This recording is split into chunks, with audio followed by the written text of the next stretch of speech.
Hi, I'm Joshua Andre Karakut, playing the position of point guard. And second year ko pa lang sa Green Archers. Lumaki ako sa Lokban, Quezon. 4 years old pa lang ako noon. Nilalaro talaga yung basketball. Kasama yung papa ko, si Papa Noel. Dream ko talaga maging basketballista since bata pa ako. Kaya lang, siguro lahat ng tryout mula elementary, high school, college, wala akong pinasa. Sabi ko, pag nagkapamilya ako, nagkaanak ko, lahat ng mga pagkakamali ko, pagkukulang ko, i-ano ko sa anak ko, ituturo ko. Kukuchin ako, tinuturuan ko siya. Tapos lahat ng mga clinic sa aming lugar, sa Manila, yan, dinadala ko siya. Kaya talagang bata pa siya, well-skilled na siya. Kumbaga, pinupulpil niya yung dream ko.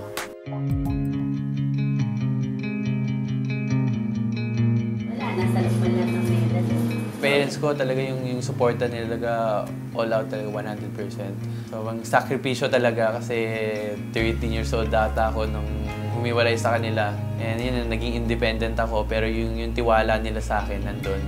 And yun, every game, pag may magandang laban, talaga lumuluwa sila from Lokban to Manila. So yun, sobrang saya ko and grateful ako na nandyan sila palagi.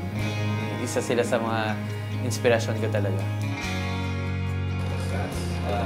This is first. Sobrang bait niya sa mga kapatid niya. Parang siya na nga yung tatay.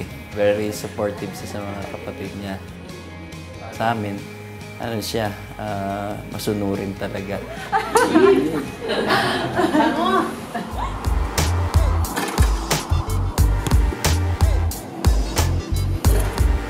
Nung bata siya, akala niya ang buhay basketball talaga. Sabi ko sa kanya, importante pag-aaral din. Hindi naman laging basketball.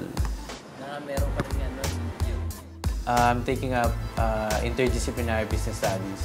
Yun nga, ngayon may business ako dito sa Lasal, yung Joshua's Fried Chicken. Simula nung bata pa ako, kasama ko yung papa ko, may poultry kasi kami sa Lokban. May chicken kami na inaalagaan, tapos binibenta. Bilang nga mga pangarap ko kay Andre nga na mapulpil niya yung mga pangarap niya sa buhay, kailangan lang siguro lagi siyang disiplinado, determinado na makuha ito.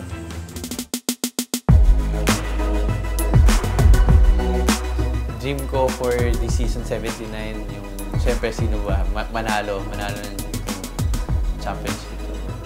Yun talaga yung ultimate goal ko, yung dream ko.